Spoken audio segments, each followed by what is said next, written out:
young dude said gang war. It's kind of funny because we're talking about gang war between the gangs. It's not big enough, man. The United States had the biggest military in the world, so you don't have to worry about no gang war. It's just gonna be a few casualties. As dudes get older, they kind of like put the gang banging down. They put the rag down a little bit and start trying to raise their grandkids. I remember when I had my first kid, I kind of like backed up a little bit, but I got more serious on trying to make some money because at the end of the day, baby needs shoes, and I've been in a lot of crap games and a lot of I never was into burning tires. I used to just like the low ride. A lot of these guys they like to burn tires, and tires cost money. Why they make you come back on? Hey, how are you? Come back on. All right. We're making a little film here. Can you tell? It looks something like that. Where are you going? I'm going to get away. You coming to the next task force meeting? Yeah, they let me know. It's going to be on the 19th. Is it out of town? No, it's here. We're going to do something out of town, though.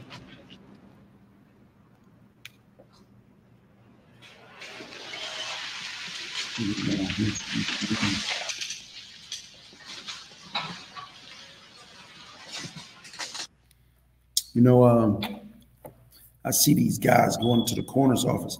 A lot of times, man, when people get killed, you never get to see the actual bodies. You just see it laying on the ground and have it covered up.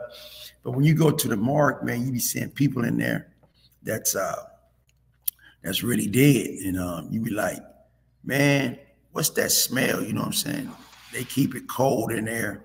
And I remember they was doing a thing on drunk drivers, and they make you go through the morgue and see how it would feel to be dead, somebody driving and kill you drunk. So that was the thing. I had kind of like experienced a lot of dead bodies in the morgue. But when you get to seeing all these young guys in there with these bullet wounds and half of their face blown off, and you really get to understand what about life and death. And this was a big thing in Arkansas in the 90s because I seen it from prison. And it was kind of big, but a lot of guys that's the one thing about TV. It blows the gang mentality up. And it don't even think but it was happening, but it sparks the gangs, it sparks the neighborhoods because everybody be wanting to be on TV, everybody be wanting to have their gang recognized. And I see this from the 94 video and from California. I had seen some guys out of Portland that has kind of like started the Hoovers, and it was out of town. I see one guy, I think his name was Wimp, and he was on there talking about, he the one brought the Hoovers to Portland, or I think of Portland, and this is how things go on TV. The more people see themselves on TV or their area, they get to identify with that. And I always notice that's just the same thing with rappers. When people get to shooting these videos in these hoods, a lot of people get, oh, that's my street. Everybody want a part of the street. I remember the time we was looking at Training Day, and it was filmed in the jungles. And a lot of guys from the jungles, I was in jail with one of the guys named Bob. He would every time we would come on, he would look at, hey, that's the hood. That's right there on such. And they identify with these streets in the neighborhoods, and that's how these neighborhoods become more bigger and more gang infested because of guys see themselves on TV.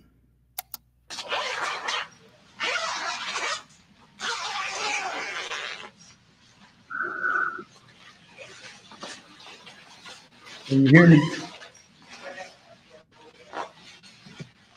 Several years ago when I saw the death rate begin to change, or not, the death rate was increasing, but the demographics, the victims were becoming much younger and younger, and began to see tattoos and brands on the victims, and began to notice graffiti, and then began to notice that the violence just was increasing, and drive-by shootings and random killings and retaliation killings, and it just went on until 1992. We had a record rate of homicides in Little Rock, and it looks we've broken the record in 1993. And why they had the record of number of murders and suicides, homicides in Little Rock. We also had a record number of homicides in and in Fort Worth, it was called Murder Worth. That's what's entitled now. And like in 92, 94, I think they beat out Arkansas. But at the same time, you know, I left in 91. And when I used to call back, talk to my kids or my daughter or my ex-wife, they was talking about there was a lot of banging going on and a lot of shooting. And now I see that this stuff spread all across the country. It's just gone on and on and on. Shut right there.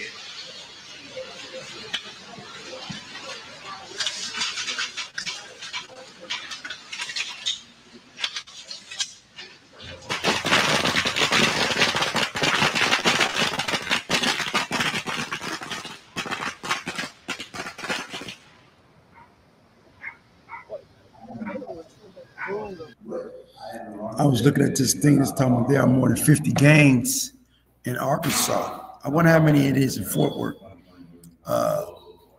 50 gangs, that's a lot of gangs. That's up there with California, LA.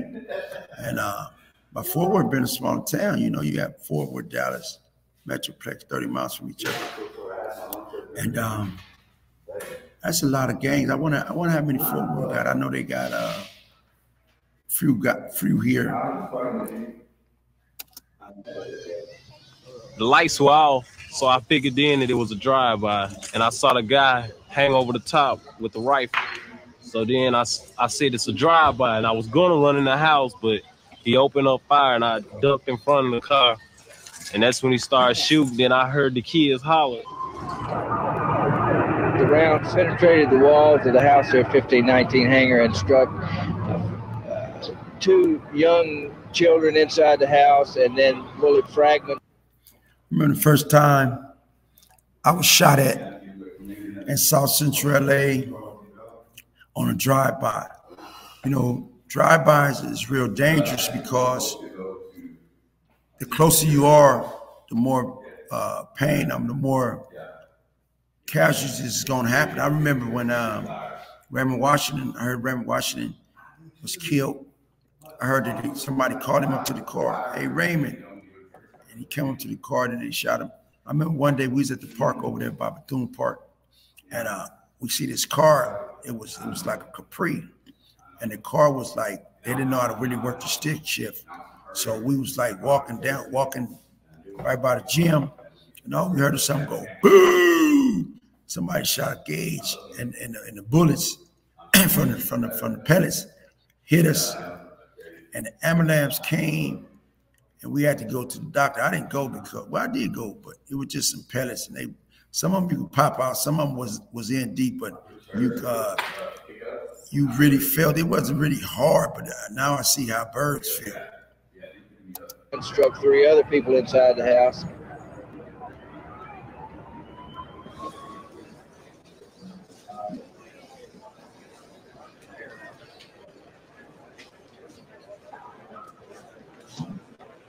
I used to worry about Russia, but now it's more, you know, the people here I worry about, like the gangs and the drug dealers.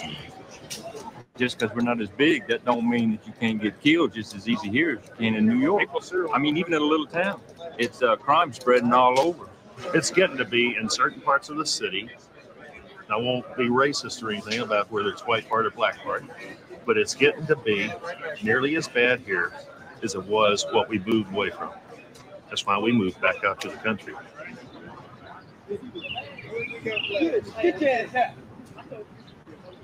When I was 12 and 13, most people in this state wouldn't even recognize there was a gang here.